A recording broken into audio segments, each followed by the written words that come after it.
好多人以為自己晚年捱得咁辛苦，係因為八字生成或者係大環境差。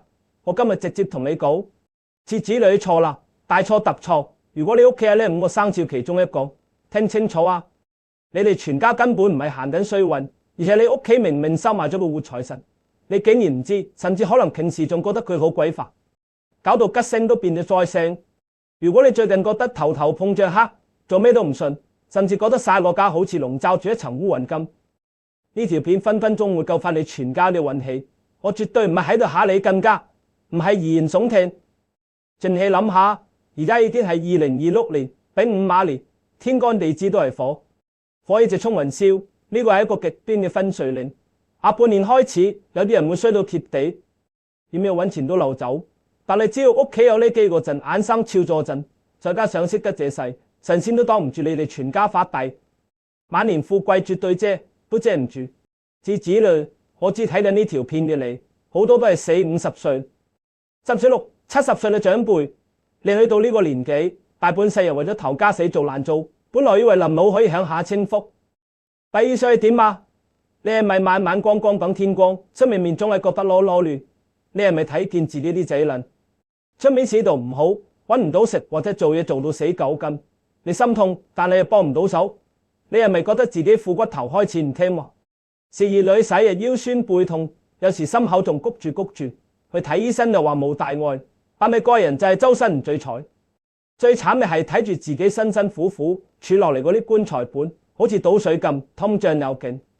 次子嚟投資又驚食，借出去啲錢就好似落咗海咁，直頭覺得臨老都要食谷蟲。如果你中咗要上任何一樣，我而家要你做一件事，深呼吸，將心入面嗰個大石放低。唔係呢一切，唔係你嘅錯，唔係你以前做錯事冇積福，唔係你唔識教仔女，更加唔係你條命生得賤。好多時問題根本唔喺你身上，係你唔識睇天時地利，唔識得啟動屋企嗰個人嘅風水陣嘛。你哋知唔知一個屋企嘅風水唔係淨係睇你個門口響邊，梳化擺邊？一個屋企最強嘅風水其實係人，係一家人嘅生肖磁場加埋一齊產生嘅化學作用。好多街坊細同我呻，我屋企嗰個老爺或者新抱，又或者衰仔，氣氣又臭又論盡，使激死我，真係家門不幸啦。如果你都有呢個想法，你真係走寶啦。你眼中有千般不是嘅屋企人，只要佢係我接下來要講嘅呢5個生肖之一，佢喺2026年下半年就係你哋全家嘅救命草。幫你哋擋災吸財力最強武器。你當我係草，佢點會派錢俾你？你只識得點樣順住佢個磁場去行。下半年你哋屋企嘅財運絕對會好似火山爆發咁，擋都擋唔住。所以話唔好再細唉聲嘆氣啦。命運係掌握喺自己手，但前提係你要識得拆解呢個局。如果你真係覺得最近好頭閒，自己幫屋企人下半年大翻身，馬上喺下面留言區打破局2個字。我哋先將身上啲衰氣、霉氣、怨氣全部掃走，用最強嘅正能量迎接我哋接下來要講嘅黃三代大法。即刻打，唔好等打完破局。好啦，打咗破局嘅窮友，你哋嘅決心我收到在。我哋即刻入正題。今日要講嘅頭2個生肖，我咁講係平時喺屋企最容易俾人誤解，甚至係俾人嫌棄嘅2個生肖。好多人以為佢哋拖後腿，但其實喺2026年下半年，佢哋係真正嘅暗財神。咩叫暗財？即係表面睇唔出，但係關鍵時刻會突然爆一筆大錢，或者幫你擋咗一個大破財嘅超級運氣。聽清楚啊，就係屬龍嘅人。講起屬龍，好多人心入面即刻嗌一聲。點解？因為屬龍嘅朋友前2年經歷咗本命年大起大落，好多人覺得屬龍而家元氣大傷，只覺得佢哋曬日死耐一面頸，脾氣又硬，叫佢向東佢偏向西，搞到屋企人殺火星撞地球。好多街坊同我傾偈都話，我屋企嗰個屬龍嘅真係硬頸老死，講極都唔聽。如果你都係咁諗，你哋真係捉錯用神啦。我今日認真同你拆解下，你哋知入面叫做神土。2026年係咩年份？丙午馬年，丙同午都係極旺嘅火，午亥入面火生土。你明唔明個畫面係點？即係話出面嗰啲熊熊烈火，嗰啲浮躁嘅熱錢，喺啲周圍亂做嘅機會。哇！一去到屬龍嘅神土面前，全部都會被佢吸收晒，變成養分。仲有人喺下半年節子女簡直就係一塊超級金海綿，佢哋嗰重眼鏡喺呢個時候正正就係命硬嘅表現。出面風大雨大，引人自疑，佢就係憑住嗰股死頂嘅牛脾氣，穩住咗3個家嘅根基。我同你講個真人真事，我有個舊街坊，佢老婆就係1976年出世，今年啱啱好50歲嘅屬龍師奶。年初嗰陣，我老公聽身邊啲損友講，話有個咩投資回報極高，想將兩公婆成8萬嘅定期棺材本攞晒去搏一鋪。個老婆死都唔肯，兩公婆為咗呢件事到屋企大吵大鬧，個老公仲周圍同人呻，話個老婆阻住佢發地。結果點啊？過咗幾個月，個所謂嘅投資原來係個大騙局，個老公啲朋友輸到眼淚都乾啦。我老公嚇到飆冷汗，翻到屋企即刻攬住個老婆猛話多謝。你以為咁就亂？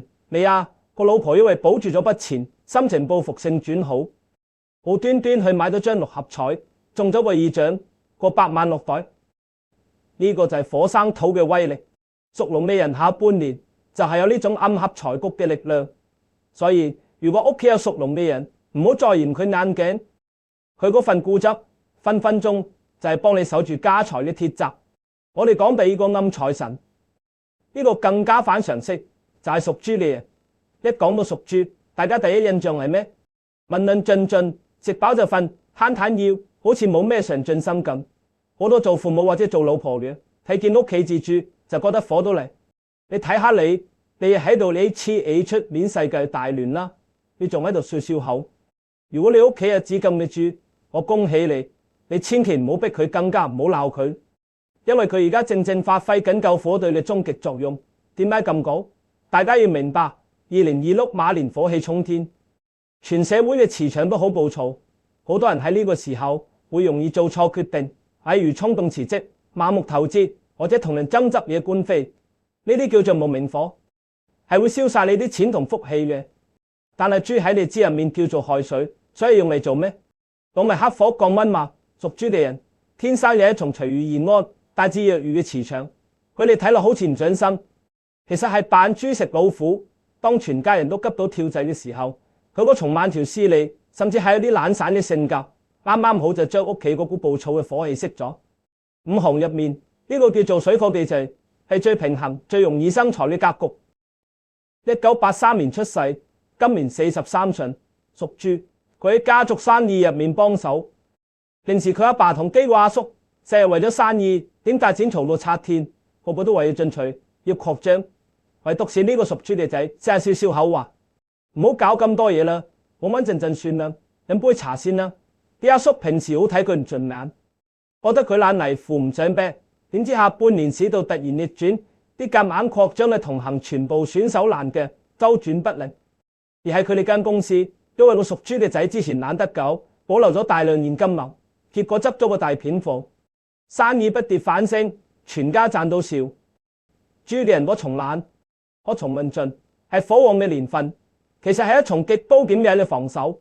佢哋係用自己溫和嘅水氣，默默咁滋潤緊全家嘅財富。聽清楚啊！有時財富唔係靠衝翻嚟，係靠手翻嚟嘅。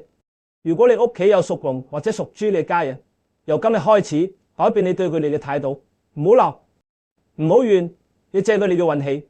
各位街坊，如果講中咗你屋企人，或者你想即刻啟動咩兩個暗財神嘅力量，即刻喺留言區打接暗財3個字，打低呢3個字，話俾天地知你識得欣賞屋企嘅活財神，幫你屋企子龍或者豬吹一吹運，一齊打接暗財。打完之後，我哋繼續拆解剩下嗰3個脾氣越大越大財嘅超級生肖。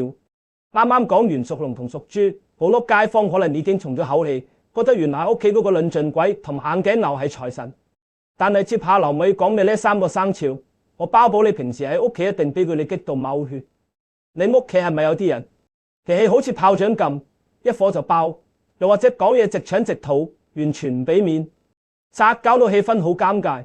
又或者啱啱相反，係啲人臨戰到好似夠粉咁，成日俾人搵笨，睇見佢都戥佢心急。如果你屋企有呢種人，而佢哋啱啱好係屬虎、屬狗或者屬羊，聽清楚啊！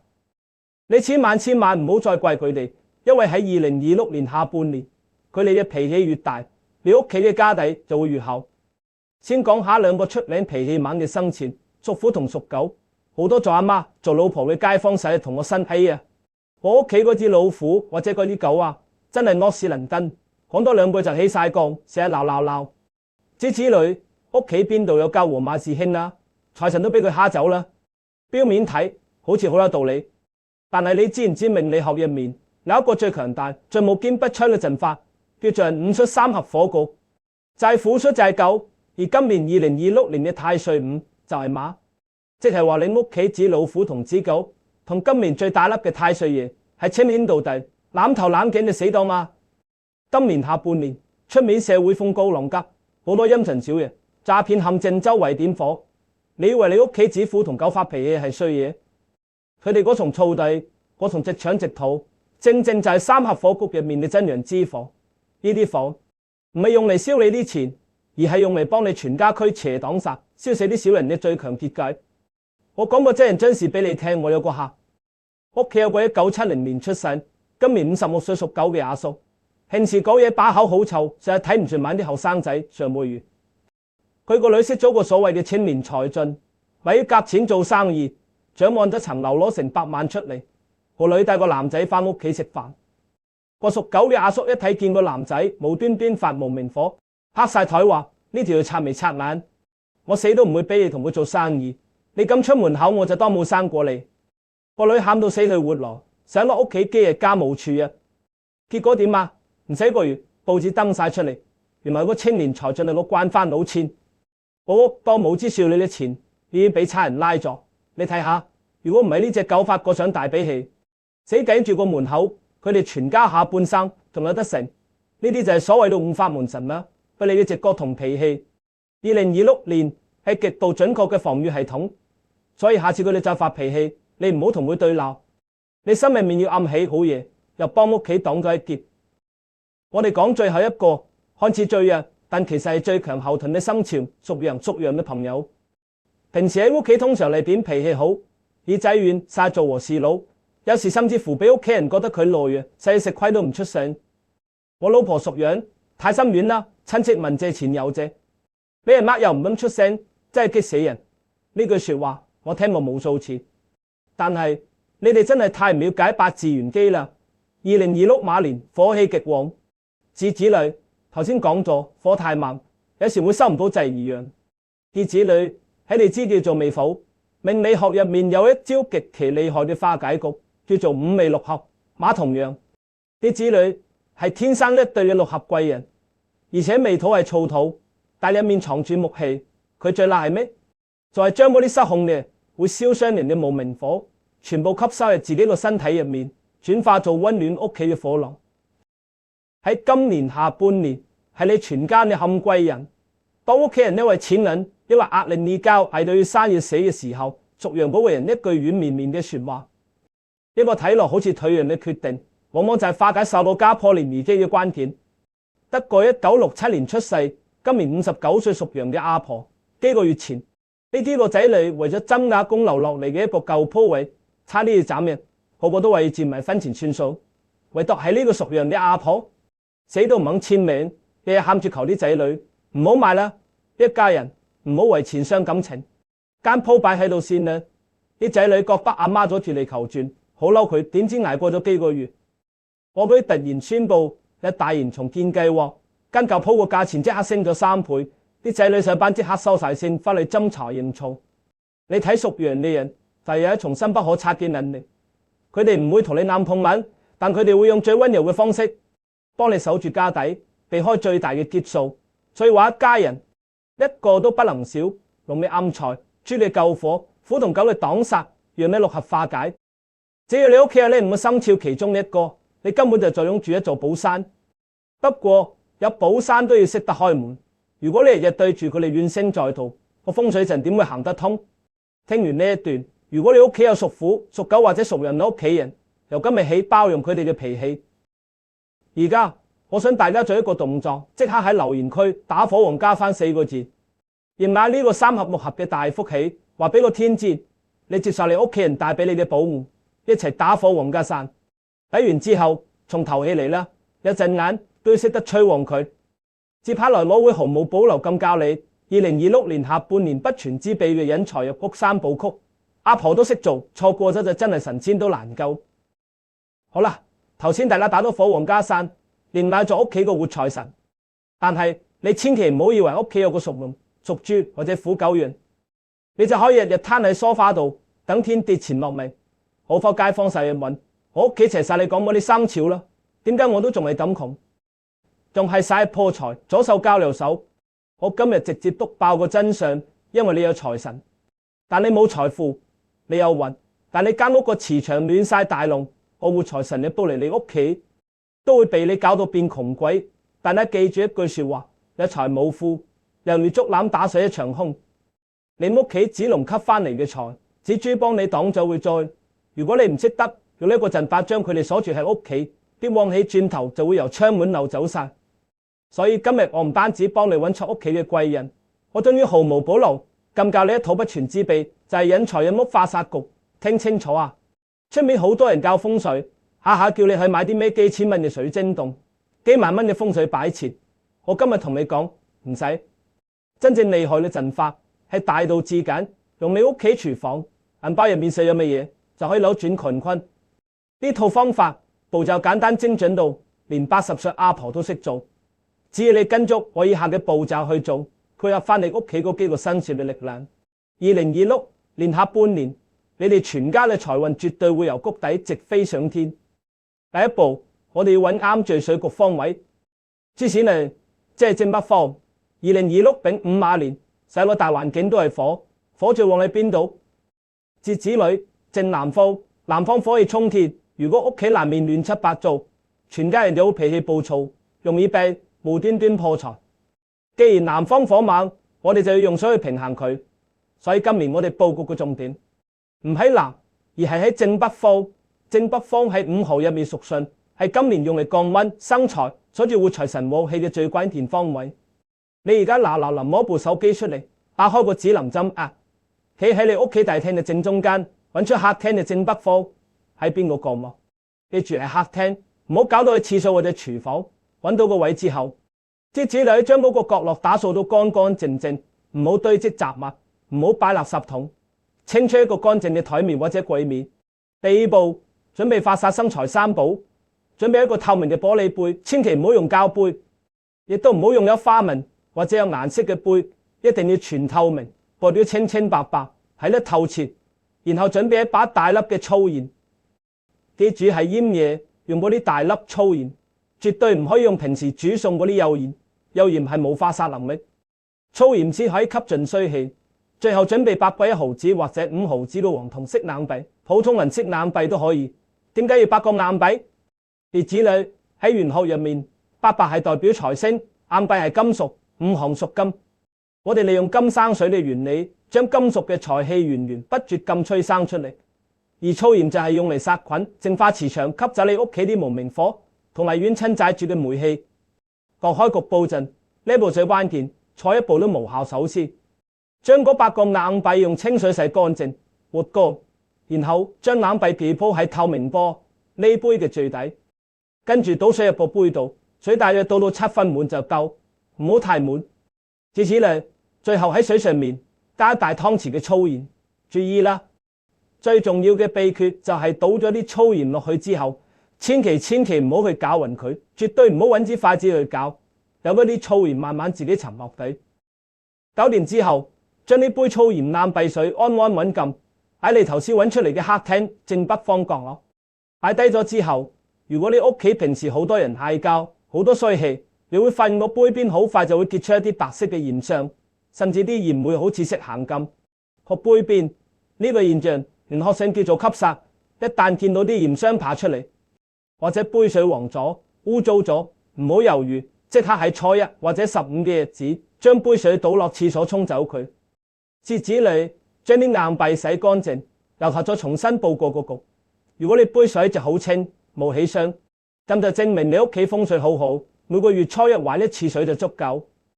呢個引財引屋化煞局係借天地之水，去化解2026年嘅燥火，將火氣轉化為生財嘅動力，再配合你屋企嗰幾個活財神生肖嘅磁場，簡直係如虎添翼。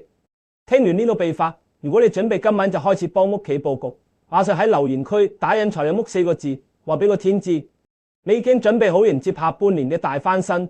打完引財入屋，我哋就繼續擺一個大家最容易忽略，係一踩中就會令到以上所有功夫白費嘅絕命線。一齊留言，一齊轉運。至子女，大家揾出咗屋企嘅活財神，又學識咗點樣擺引財入屋化煞局。好多人以為就齊晒呢啲，就可以韌韌嘅，你一攤喺梳化等天跌錢落嚟，等住晚年大富大貴。我今日必須要潑你哋一盆冷水。如果你做齊上面所有嘢，但係日日喺屋企踩中下面呢條絕命線，我同你講，神仙都難救，我活財神都會俾你激走，我風水陣分分鐘變成破財陣。呢條絕命線係咩？就係兩個字。好多街坊，尤其係上咗年紀啲阿叔阿嬸，大半世人捱生捱死，積埋好多冤屈氣。平時喺屋企最中意做咩啊？就係呻同埋鬧。喺見個仔未起身就鬧3嚿叉燒好過生你，隻死狗咁。第時實揸兜，睇見個老公論盡又信，真係前世唔周先嫁俾你，跟住你捱窮捱一世。有時就算冇人理佢，自己行下街都會自言自語，真係窮啊！點解我條命咁苦？啲錢真係唔見使。傾清楚啊！2026年係丙午馬年，天干地支全部都係極旺嘅火。火嘅特性係咩啊？就係蔓延同埋放大。喺呢個年份，你講出嚟嘅每一句說話，佢嘅能量都會被無限放大。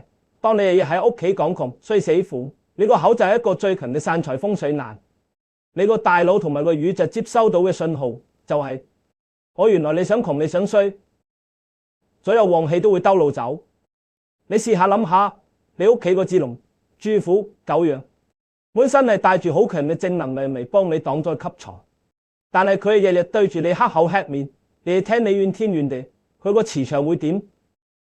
是子謂所謂家和萬事興，呢句說話一啲都唔老土，佢係最硬核嘅道家命理邏輯。屋企啲水種植物都會枯死，更何況係財運。如果你真係想下半年大翻身，想晚年有錢有健康，你必須要封住呢條絕命線，吞落肚，開口講，錢緊要慢慢揾。最緊要一家人齊整整。想鬧屋企人嘅時候，深呼吸，心入面默念，唔好激嬲佢，激嬲佢等於倒自己啲錢落海。就係修心同埋積德。你今日有緣睇到呢條片，學識佢點樣發掘屋企人嘅好處，呢個就係最大嘅福報。但係福氣係要流動先會越積越多嘅。我而家要大家做一件真正積善積德嘅事。如果你覺得今日呢條片幫到你，令你睇通睇透咗，我請你馬上將呢條片 share 出去，特別係 share 俾你身邊嗰啲屬龍、豬虎、斗羊嘅屋企人同朋友。你 share 俾佢哋唔係單純發條名咁簡單，你係借住呢條片話俾佢哋知，我知道你係我生命中嘅貴人，我感恩有你。呢啲就叫做積口德、結善緣。當你身邊嘅人磁場都變好，佢哋自然會帶挈翻你。呢個就係宇宙間最無敵嘅吸財大法。如果你想以後繼續第一時間接收到最準確、最貼地嘅改運秘訣，記住即刻撳下面個訂閱掣，同埋撳埋個小鈴鐺。以後有咩空嘅變化，我都會第一時間教你點樣逢凶化吉。最後，為咗鎖住我哋今日講咗咁耐嘅強大旺氣，我請晒睇到呢一刻嘅街坊，全體喺下面留言區莊嚴咁打出呢8個大字：3代平安。將你嘅願望寫低，將你嘅正能量留低。識得借力打力，我包保你屋企有呢5個生肖佐陣，加上你自己識得佈局，神佛都壓你唔住，晚年富貴絕對借唔住，打低晚年大富大貴。3代平安，我哋下條片繼續幫大家吹得鼻空，再見。